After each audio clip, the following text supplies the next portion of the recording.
Hello दोस्तों, स्वागत है आपका एक बार फिर से हॉरर 22 में। तो आज की कहानी शेयर किए हैं मोहन जी ने। तो सबसे पहले मोहन जी आपका बहुत बहुत धन्यवाद जो आपने अपनी कहानी हमारे इंस्टाग्राम पे शेयर किया। तो चलिए बढ़ते हैं कहानी की तरफ। मेरा नाम मोहन है और यह घटना मेरे साथ करीब 2 साल पहले हुआ था, जब मैं दिल्ली के सेक्टर 47 में किराए पर रूम लेकर रहा करता था। उस समय पर मैं एक कंपनी में काम किया करता था। मैं हर रोज़ उस कंपनी में काम करने के लिए जाता और रूम पर वापस आ जाता था। 1 महीने तक ऐसे ही चलता रहा। एक दिन की बात है, मैं कंपनी जाने के लिए अपने रूम से निकला। मेरे पास अपनी मोटरसाइकिल थी। मेरे रूम से कंपनी 3-4 किलोमीटर की दूरी पर पड़ता था। पूरा दिन मैंने आराम से काम किया और काम ज़्यादा होने के चलते घर आने में थोड़ी देर हो गई। मैं रोज़ रात को 8 बजे तक अपने रूम पर आ जाता था, लेकिन काम का प्रेशर ज़्यादा होने के कारण उस दिन मुझे रात को 11 बजे छुट्टी मिली। 11 बजे मैं अपनी कंपनी से बाहर निकला और घर आने लगा। मैं गाड़ी से आगे बढ़ ही रहा था कि मैंने देखा कि मेन रोड पर कंस्ट्रक्शन का काम चल रहा है। उधर से रास्ता बंद होने के कारण मुझे 7-8 किलोमीटर घूमकर जाना पड़ा। दूसरे रोड के बारे में मुझे उतनी जानकारी नहीं थी। उस रास्ते पर बहुत ही ज़्यादा मोड़ होने के कारण मैं उस रास्ते पर भटक गया था। देर रात हो जाने के कारण रोड की सारी दुकानें बंद हो चुकी थी। रोड पे कोई दिखाई नहीं दे रहा था जिससे मैं अपना रास्ता पूछ सकूं। हालांकि दिल्ली में मैं पहली बार काम करने आया था, इसलिए मुझे रोड की उतनी जानकारी नहीं थी। जैसे तैसे भटकते भटकते मैं रोड के किनारे एक गलियारे में पहुंचा।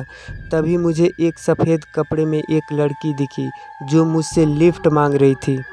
मैंने उसको अपनी गाड़ी पे बिठा लिया और हम आगे की तरफ बढ़ने लगे। गलियारे में बहुत ज़्यादा अंधेरा था। मुझे थोड़ा थोड़ा घुटन सा लग रहा था। मैंने उस लड़की से पूछा, आपको कहाँ जाना है? वो लड़की कुछ नहीं बोली और चुपचाप बैठी रही। मैंने उस लड़की से बहुत कुछ पूछा, लेकिन उसने कोई जवाब नहीं दिया।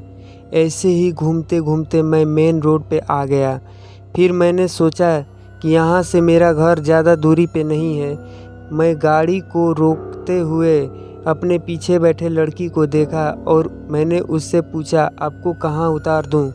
जब मैंने पीछे देखा तो पीछे कोई नहीं था। मैं बहुत ज़्यादा घबरा गया और वहाँ से अपने रूम की तरफ आने लगा। जैसे तैसे करके अपने रूम पर आकर मैं सो गया। मेरे सो जाने के बाद मेरे रूम में एक अलग प्रकार की हलचल सी होने लगी थी।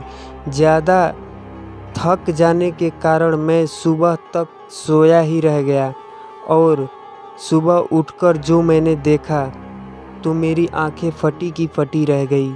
मैंने देखा कि मेरे रूम में गंदगी फैली हुई थी और किचन का सारा बर्तन इधर उधर बिखरा हुआ था। मैं सोया तो बेड पे था, लेकिन जब नींद खुली तो मैं फर्श पे पड़ा हुआ था। मेरे रूम के सारे लाइट जल रहे थे और फर्श पर कीचड़ में सने पैरों के निशान दिख रहे थे। ये पैरों के निशान फर्श पे ही नहीं, दीवारों पे भी और पूरे रूम में फैले हुए थे। मैंने सोचा कि ये सब किसने किया होगा। सुबह होने पर मैंने ये बात अपने पड़ोसी को बताई और उसको यह भी बताया कि देर रात को मैंने एक लड़की को लिफ्ट दिया था जो कि सफ़ेद कपड़ों में थी। लिफ्ट देने के बाद वो मेरी गाड़ी पे थी ही नहीं। यह बात सुनकर मेरे पड़ोसी ने जो कहा उससे मैं बहुत ज़्यादा डर गया। उसने बताया कि वह कोई लड़की नहीं, वह एक आत्मा थी। यह सुनकर मुझे मेरे घर वालों की याद आने लगी। पड़ोसी ने कहा, बहुत लोगों ने उस लड़की को देखा है। जिसने उसको लिफ्ट दिया है वो अभी तक भी जिंदा नहीं बच पाया, लेकिन तुम कैसे बच गए समझ में नहीं आ रहा है। तुम्हारे घर में इस प्रकार की हलचल से कुछ सही नहीं लग रहा है। यह बात सुनकर मैं अपना सारा सामान बेचकर वहाँ से घर चला आया। इसके बाद सब कुछ ठीक हो गया। फिर मैं दिल्ली वापस नहीं गया। तो दोस्तों, यह कहानी कैसी लगी कमेंट में ज़रूर बताना, और ऐसी ही कहानी सुनने के लिए आप मेरे चैनल को सब्सक्राइब कर लेना, जो कि बिल्कुल फ्री है। तो मिलते हैं किसी और नए कहानी के साथ वापस। तब तक के लिए टेक केयर। जय श्री राम।